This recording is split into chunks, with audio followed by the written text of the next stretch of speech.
ఈరోజు ప్రజాపాలన కార్యక్రమానికి అవగాహన సభకు ఇచ్చేసిన పెద్దలు గౌరవనీయులు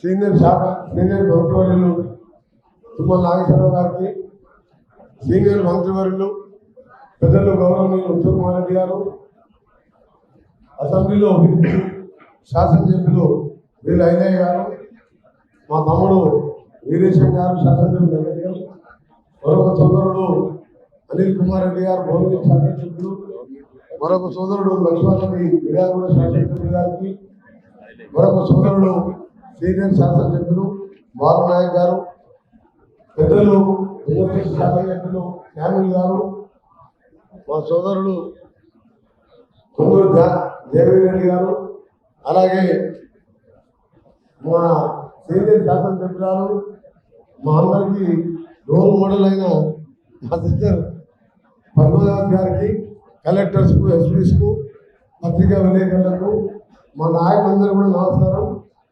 కొత్త ప్రభుత్వం నుంచి ఇంకా నిన్న 20 రోజులు కాకముందే మన ప్రజాక్షేత్రంలో తిరిగి 2 రోజుల్లోనే కొన్ని కార్యక్రమాలు స్టార్ట్ చేసుకుని మళ్ళా మనం ఇచ్చిన 6 గ్యారెంటీ స్కీమ్లని అమలు చేయడమే కాదు, ప్రజాసేవకు అంకితమవుతూ అందరం శాసనసభ్యులము, మినిస్టర్స్ను, మన ఇన్ఛార్జ్ మినిస్టర్గా నియమించబడ్డ సీనియర్ నాయకులు వారి నాయకత్వంలో ఈరోజు అందరం కూడా రివ్యూ చేసుకున్నాం.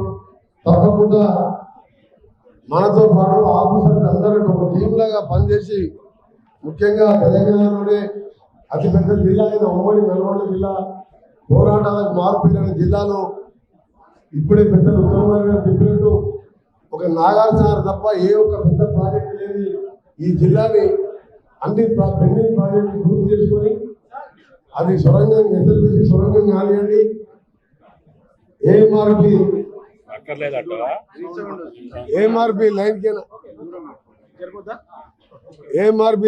లైనింగ్ కానివ్వండి, ఆ డిస్ట్రిబ్యూటరీస్ ఏఎంఆర్పి ప్రాజెక్టు లైనింగ్ పూర్తి అయితే 2,20,000 కోట్ల 2,20,000 ఎకరాల సాగునిచ్చే ప్రాజెక్టు దేవరకొండ కానీ, కొద్దిగా సాగర్ ఏరియా కానీ, నకరికల్ కానీ, నల్గొండలో అలాంటిది అలా లైనింగ్ లేక డిస్ట్రిబ్యూటర్స్ చెరిగిపోయి 1,00,000 ఎకరాలకు కూడా నీళ్ళు రాని పరిస్థితి.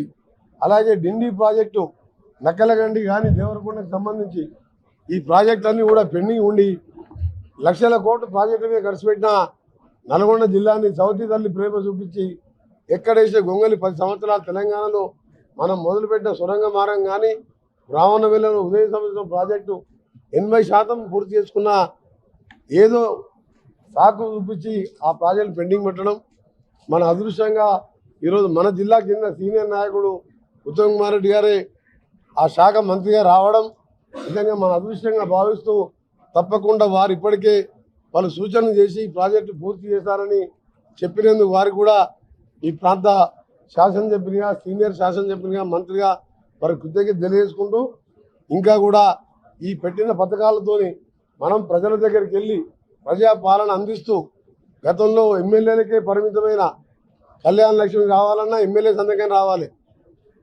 దళిత బంధు అయినా, గృహలక్ష్మి అయినా, ఏదైనా ఎమ్మెల్యేలే రాజులుగా ఉన్నాం. కానీ ఇవాళ గ్రామాల దగ్గరికే అధికారులను పంపించి అప్లికేషన్ తీసుకొని నూతన వరవడికి తీసుకొస్తున్న మనం ఈ సందర్భంలో ఆఫీసర్లకు ఎంత బాధ్యత ఉందో మనకు అంతే బాధ్యత ఉంది. మనం అందరం కలిసికట్టుగా పనిచేద్దామని మరొకసారి మా మంత్రివర్యులకు స్వాగతం పలుకుతూ, తప్పకుండా ఎవ్రీ మంత్ కూడా మా మినిస్టర్ గారు ఒకరోజు మీది పోయేది ఖమ్మమే కాబట్టి మాకు కూడా 1 గంట సమయం ఇచ్చి మీ విలువైన అనుభవాన్ని మాకు పంచి పెడతారని, మా కొత్త శాసనసభ్యులు అందరూ కూడా యాక్టివ్ మెంబర్స్ ఉన్నాం.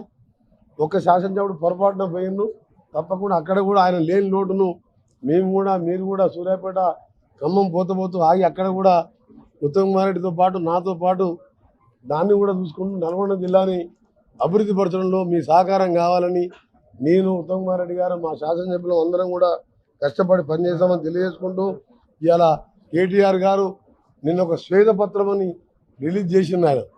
శ్వేతపత్రం ఉంటుంది. ఆ శ్వేతపత్రం మేము రిలీజ్ చేసింది కాదు, 10 ఏళ్లలో మీరు చేసిన దోపిడీ 6 లక్షల కోట్ల అప్పు పెట్టిన దుబారా ఖర్చు అన్నీ కూడా దాంట్లో భద్రపరిచిన తప్ప మా సొంత అంకెలు ఏం మా దగ్గర లేవు. మీ అప్పుడు పనిచేసిన ఆఫీసర్లు ఇచ్చినవే ప్రజల ముందు పెట్టాం. మా సివిల్ సప్లై మినిస్టర్ గారు చెప్పారు 8,000 కోట్ల 60,000 కోట్ల అప్పులో సివిల్ సప్లై కార్పొరేషన్తో పాటు 20,000 కోట్ల రూపాయలు ఇవాళ మిల్లర్స్ దగ్గర ధాన్యం ఉంటే మీరు కుంభకర్ణులాగా నిద్రపోయి దోచిపెట్టింది. మీరు సాగర్ కాళేశ్వరం ప్రాజెక్టులో జరిగిన అవినీతి మీద వారు 10 రోజులుగా రివ్యూ చేసి ప్రభుత్వం చేసిన మోసాలను బయటపెట్టింది. అందుకనే మీది శ్వేతపత్రం అయితే మీ త్వరలోనే మీ దోపిడీ పత్రాన్ని కూడా రిలీజ్ చేస్తాం. తప్పకుండా మిమ్మల్ని దోపిడీ చేసిన వాళ్ళని వదిలిపెట్టే ప్రసక్తే లేదు. ఒక పేదవానికి ఇల్లు కట్టలేని మీరు లక్షల కోట్లకు పరిగెత్తి ఇవ్వాలా? ఒక్కొక్క ఎమ్మెల్యే 1,000 కోట్లు సంపాదించుకొని మాది శ్వేతపత్రం అని చెప్పి మీరు వ్యంగ్యంగా మాట్లాడుతున్నారు కదా. త్వరలోనే 2-3 మాసాల్లోనే మీ దోపిడీ పత్రాన్ని రిలీజ్ చేస్తాం. మీరు 1-2కే భయపడుతున్నారు. ఇక ముందున్న అసలు ముసళ్ళ పండుగ తప్పకుండా మీకు ప్రజలకు మీరు ఇవాళ ఏమి చేయకుండా ఇవాళ జీతాలు లేని పరిస్థితి రాష్ట్రాన్ని దివాలు తీపించి ధనిక రాష్ట్రమైన ఈ రాష్ట్రాన్ని ఇవాళ దేశం సిగ్గుతో తలదించుకుంటున్న దేశంలో ఏ ప్రభుత్వం అయినా జార్ఖండ్ లాంటి పేద రాష్ట్రం 1వ తారీఖు మ్యాండేటరీగా జీతాలు ఇస్తారు. 1వ తారీఖు సండే అయితే 2వ తారీఖు ఇస్తారు. పెన్షనర్స్కు 2వ తారీఖు ఫస్ట్ సెకండ్కి శాలరీస్ ఇస్తారు.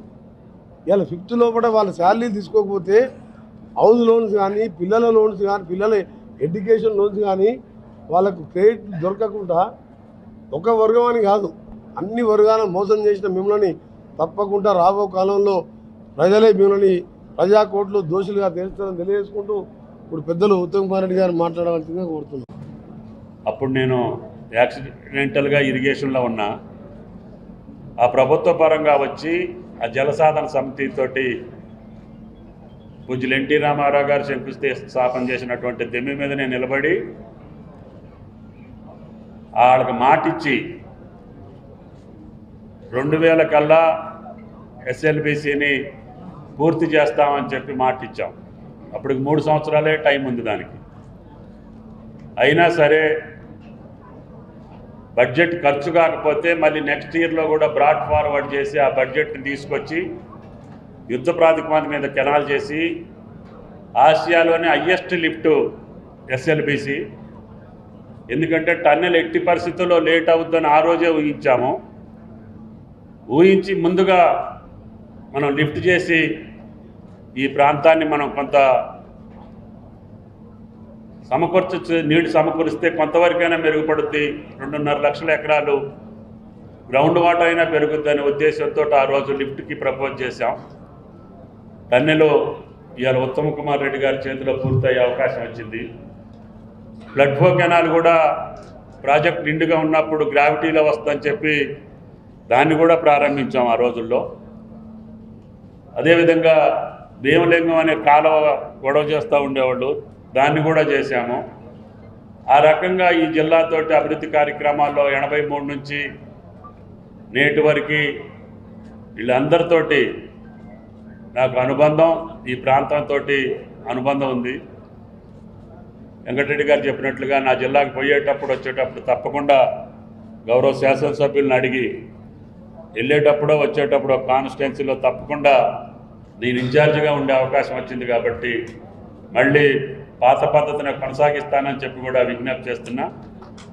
అదేవిధంగా 2 మంత్రులతోటి నా జిల్లాకు కూడా చాలా అవసరాలు ఉన్నాయని చెప్పాను ఇందాక. నేను కూడా సీతారామ ప్రాజెక్టు మొదలుపెట్టాను. అది ఉత్తమ్ కుమార్ రెడ్డి గారి చేతులతోటి నీళ్లు వదలాలనేటటువంటి అవకాశంతో ఈ ఎన్నికల్లో నిలబడ్డా. లేకపోతే నాకు వాస్తవంగా 40 ఏళ్ల తర్వాత ఇప్పుడు అవసరం లేదు. కానీ నేను ఇచ్చిన మాట పోయిన టర్మ్లో ఇందాక వెంకటరెడ్డి గారు చెప్పినట్లు అలసత్వం వల్ల, లేకపోతే అవినీతి వల్ల, లేకపోతే ప్రభుత్వ పాలన మర్చిపోయి వాళ్ళు 5 సంవత్సరాలు గడిపిన ఫలితంగా ప్రాజెక్టులన్నీ కూడా మధ్యలో ఆగిపోయినాయి. అవి కూడా మన ఉత్తమ్ గారు రివ్యూ చేశారు. ఏది కూడా ఆర్డర్లో లేకుండా, ప్రాధాన్యత లేకుండా వాళ్ళు ఇష్టం వచ్చినట్టు ఖర్చు పెట్టడం మూలాన ఏ కొత్త ప్రాజెక్టు కింద కూడా నీళ్ళు ఇవ్వలేని పరిస్థితి వచ్చింది. ఇంకా ఎస్ఆర్ఎస్పి కాలువలు ఆ రోజు తగ్గి ఉన్నాయి కాబట్టి కొంచెం తీసుకొచ్చి అందుట్లో వేస్తే సూర్యాపేటకి తుంగుతుర్కి కొన్ని నీళ్ళు వచ్చి ఉంటాయి. కానీ కొత్తగా కాలువ తవ్వినటువంటి ప్రాజెక్టు లేదు. అది పెద్ద భారం ఉత్తమ్ కుమార్ రెడ్డి గారి మీద ఉంది. అదేవిధంగా జాతీయ రహదారులు నేనున్నప్పుడు కొన్ని తీసుకొచ్చాను. కోదాడ నుంచి వయా జేప్చర్ల, అదేవిధంగా చాలా రోడ్లు ఇప్పుడు వెంకటరెడ్డి గారు కూడా మిగతా 10 రోడ్లు కూడా వస్తే తెలంగాణ నేషనల్ యావరేజ్లో అతి తక్కువ ఉన్నది నేను మంత్రి అయ్యే రోజున. ఇప్పుడు నేషనల్ యావరేజ్ కంటే మిన్నగా తీసుకొచ్చాం. రేపు భవిష్యత్తులో భారతదేశంలోనే మిగిలిన 10 రోడ్లు కూడా వెంకటరెడ్డి గారు పట్టుకొస్తాయి. ఎందుకంటే గడ్కరీ గారితో కూడా బాగా దగ్గరకు ఉంటాడు పెద్ద ఆయన. కాబట్టి దయచేసి ముఖ్యమంత్రి గారు కూడా కనిపెట్టి ఆయనకు R&B ఇచ్చారు కాబట్టి ఆ మిగిలిన రోడ్లు కూడా తీసుకొస్తే తెలంగాణలో ఇప్పుడు ప్రతి జిల్లా హెడ్ క్వార్టర్ని టచ్ చేశాం. కానీ ఇంకా మిగిలినటువంటి టూరిజం ప్రాజెక్టులకు కానీ వేరే ప్రాధాన్యమైనటువంటి ప్రాజెక్టులకి ఆ 10 రోడ్లు కూడా తెచ్చుకుంటే నేషనల్ యావరేజ్లో తెలంగాణ నెంబర్ 1గా ఉండే అవకాశం ఉంటుంది.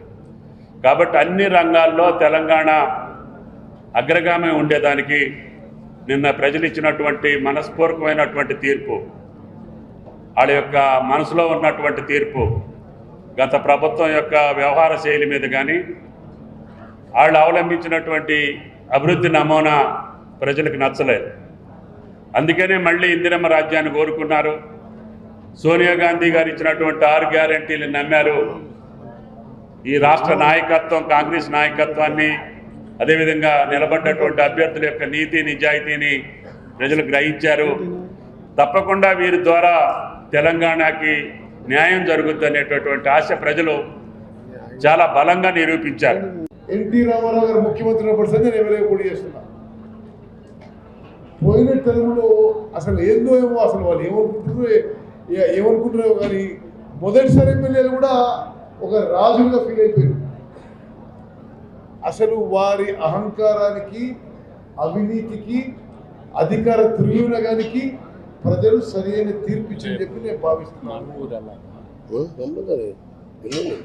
ఈ 28 నుంచి 6వ తారీఖు ప్రోగ్రాం విషయంలో జిల్లాలో ఉన్న ప్రతి పౌరునికి, మీడియా మిత్రులకి మీకు కూడా నేను అప్పీల్ చేస్తున్నా, మంచిగా జరగాలి, ఒక పాజిటివ్ అట్మాస్ఫియర్ జరగాలి.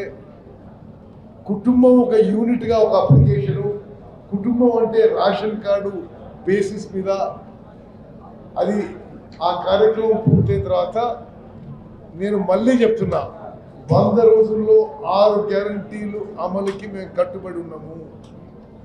2 ఆల్రెడీ అమలు చేసినాము. ఆర్టీసీ బస్సుల్లో మహిళలకు ఉచితంగా ప్రయాణం, 10 లక్షల రూపాయల వరకు అన్ని హాస్పిటల్ల ఫ్రీ ట్రీట్మెంటు, 500 రూపాయలు గ్యాస్ సిలిండర్ కార్యక్రమం ముందుకు పోతుంది. మరి ముఖ్యమంత్రి వర్యులు క్యాబినెట్ డిసైడ్ చేసిన డేట్ లాంచ్ అవుతుంది.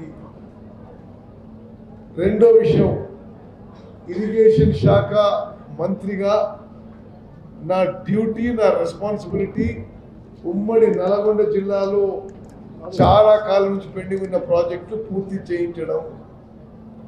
చాలా మంది పెద్ద మనుషులు వచ్చిండ్రు, మీకు డైలాగ్ గుర్తు చేస్తా, కుర్చీ చేసుకొని కూర్చొని కట్టిస్తా అని. బాలు నాయకు తెలుసు, అందరూ తెలుసు. ఆ కుర్చీ నెట్టు పోయినో, ఆ కుర్చీ నెట్టు పోయినో, కుర్చీ చేసుకొని కట్టిస్తాడు. ఏ వెంకరం ఎన్ని చోట్ల చోట్ల కుర్చీ చేసుకొని కట్టిస్తాడు, కుర్చీ చేసుకొని కట్టిస్తాడు. ఆ కుర్చీ లేదు, కూర్చుని లేదు, కట్టించలేదు. ఇప్పుడు తప్పనిసరిగా ఈ టర్మ్లో పూర్తి చేస్తాము. మేము అందరం ఇక్కడ కూర్చొని మాటిస్తున్నాము. ఉమ్మడి నల్గొండ జిల్లాలో ఉన్న ప్రాజెక్టు పూర్తి చేస్తాము, పెండింగ్లో ఉన్న ప్రాజెక్టు పూర్తి చేస్తాము.